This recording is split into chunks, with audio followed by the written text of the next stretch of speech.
India news hour. It's time for the media and the entertainment industry to reinvent.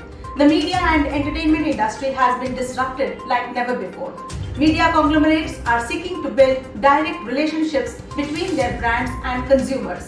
With most of the sports, events, trade shows getting cancelled, the streaming wars are intensifying as more platforms are launching across the region and the media companies are waging an all-out war in a bid for consumers' attention in a highly fragmented marketplace.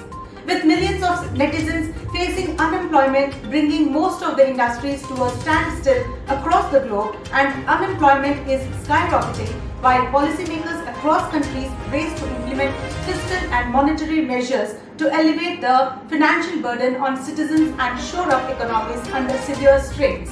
The COVID-19 pandemic has further accelerated this disruption, transforming the internet into more than ever. For work, socializing, and most of all entertainment, with consumers signing up for multiple streaming services and consuming an unprecedented volume of digital content. The internet has almost become a mainstream media for entertainment for most of the people. This spike in users and traffic has brought privacy and security concerns to the forefront as well. Businesses are coping with lost revenues and disrupted supply chains as factory shutdowns and quarantine measures spread across the globe, restricting movements and commerce. Markets stumble and countries take emergency actions to respond. Postponed or cancelled events have led to a decline in revenues for the event organizers as well as for media that broadcast them. Cable television companies are partly dependent upon advertising, meaning that any decline in revenue will impact profitability. Our habits have changed to adapt to the new realities of the outbreak. Consumer spending has fallen, and the impacts could have far-reaching effects on the media, sports, and entertainment industries. We have witnessed big screens shutting, productions have come to a halt, advertisements have been disrupted, e-commerce is on the rise, financial and accounting activities have been tremendously affected and resulted in entertainment consumption is on the rise at home.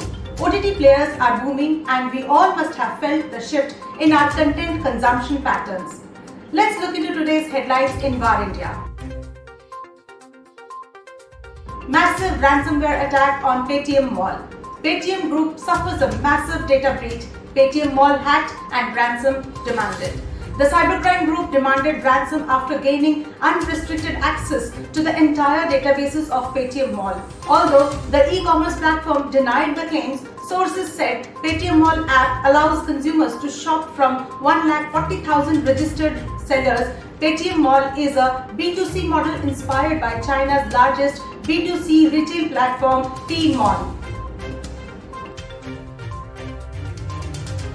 Walmart finalizing the plan to acquire TikTok along with Microsoft. As 16th September is approaching, the deadline given by President Trump, the TikTok acquisition is heating up in leaps and bounds as days to go by. In a surprising development, Walmart has entered the race as well. The American retail giant, instead of bidding on TikTok as a standalone buyer, has been in talks with Microsoft to bid for. TikTok's parent company ByteDance is nearing a deal to sell TikTok's North American, Australian and New Zealand operations, which could be worth $25 billion to $30 billion. Congress demand for parliamentary panel probe into Facebook issue. The Congress on Saturday reiterated its demand that the government constitute a joint parliamentary committee to investigate what it called an unholy intimacy between Facebook's India operations and the BJP. The Congress flagged a Time magazine story which it said not only confirmed a piece by the Wall Street Journal but also pointed out that WhatsApp, which is owned by Facebook, also had similar connections with BJP. India has the potential to become toy hub, says PM Modi. Prime Minister Narendra Modi said India has the talent and ability to become a toy hub for the entire world and called upon startups to work towards realizing this potential while being vocal about local toys. He said the global toy industry is over rupees 7 lakh crores, but India's share is very small, as he stressed on the need to work to increase it. He also asked young entrepreneurs to develop computer games in and also about India. Telecom industry revenue expected to rise 14 to 15% in the current fiscal. Telecom industry's revenues are expected to rise 14 to 15% in the current financial year, led by some uptick in average revenue per user. Though the subscriber base may remain flat, with rural growth offset SIM consolidation in urban locations, as per the estimate of COAI, Director General of Cellular Operators Association of India, SP Kochar, told that any duopoly situation in the current three-player private telcos market can never be a good thing, and asserted that sufficient competition among the operators is required for ensuring that subscribers get good services at better prices. Global cellular IoT module chipset shipments led by Qualcomm. Global cellular IoT module shipments were reduced by 28% in Q1 2020 from the same quarter last year due to the negative impact of COVID-19 outbreak. According to the latest research from Counterpoint Global Cellular IoT Module and Chipset Tracker, Qualcomm leads the global cellular Internet of Things module chipset shipments in the first quarter this year, capturing a third of the market with 36.1% share as per the reports. SoftBank plans $14 billion telecoms unit stake sale.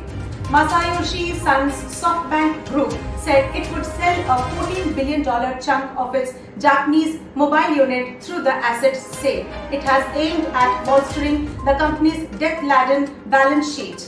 The sale will lower its stake in the telecom unit known as SoftBank to 40% from 62%, ending its position as majority shareholder. However, it will remain as the largest shareholder of the company, which is one of Japan's biggest mobile phone providers. CBDT directs banks to refund charges collected for UPI. The Central Board of Direct Taxes has issued a circular that directs all banks to stop applying any charges on payments made via the prescribed electronic mode of transactions. It also states that banks will have to refund the charges collected on payments made via UPI, RuPay, debit cards, QR codes or as MDR on transactions made on or after January 1st, 2020. Adani Group acquires 74% stake in Mumbai International Airport. Adani Group has acquired 74% stake in Mumbai International Airport Limited that operates India's second largest airport in Mumbai. Under the transaction, Adani Group will acquire 50.5% stake of GVK Group. With 6 airports already in kitty, this will make the group the second largest private airport operator after GMR Group, which operates Delhi and Hyderabad airports. The acquisition will also give Adani's ownership of the upcoming Navi Mumbai airport, in which MIAL holds 74% stake. RPG says staff to work permanently from home. RPG Enterprises has become the first Indian diversified conglomerate to do a permanent reset in its workplace policy around work from home. The $4 billion conglomerate has its strong presence in tires, IT, health, energy, infrastructures and plantations. Recently framed a new policy wherein all its salespeople will permanently work remotely while office-based staff would work from home 50% of the time. For office-based staff, this can extend to 75% in special cases. COVID update. India detected 78,512 new cases of the novel coronavirus in the past 24 hours, taking the country's tally beyond 36 lakhs. As many as 971 deaths were reported, taking the toll to 64,469. Unlock 4.0, in the fourth stage of the government's phase-wise post-coronavirus lockdown reopening, states will no longer be permitted to impose lockdowns outside containment zones without the centre's permission.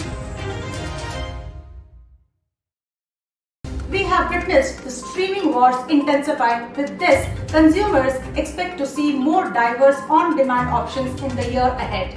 The smart media houses and the major networks and studios continue to launch their own direct-to-consumer streaming services in 2020. Competitors will likely scramble to offer content libraries broad enough to both attract and retain customers. A report says the media and entertainment industry must have planned their strategic planning to secure itself financially so as to ensure long-term business survival.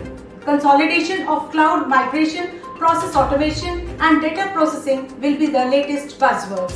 At the same time, cost-effective and competent labor partners will be a requirement. The trend shows that the growth of video streaming will continue to explode and competition among providers will increase. However, subscribers are growing more and more frustrated with having to pay for multiple subscriptions to watch what they want and start to demand highly customized packages. Going forward, the industry is just waiting for the 5G to arrive. It is a matter of time. 5G appeals to consumers and will deliver exciting opportunities to industries. Augmented and virtual reality apps will also gain ground in a wide range of enterprise apps, including gaming controllers, education content and training, immersive theatre, interactivity at museums, galleries, theme parks and concerts. They are going to invent things that we haven't considered today. It definitely will help move AR and VR more into the mainstreams. Let's wind up for the day. But do not forget to like, share, comment and subscribe to War India News Magazine. Please download the War India app for the latest news and updates, which is available on Google Play Store. Stay tuned for more updates. Thank you.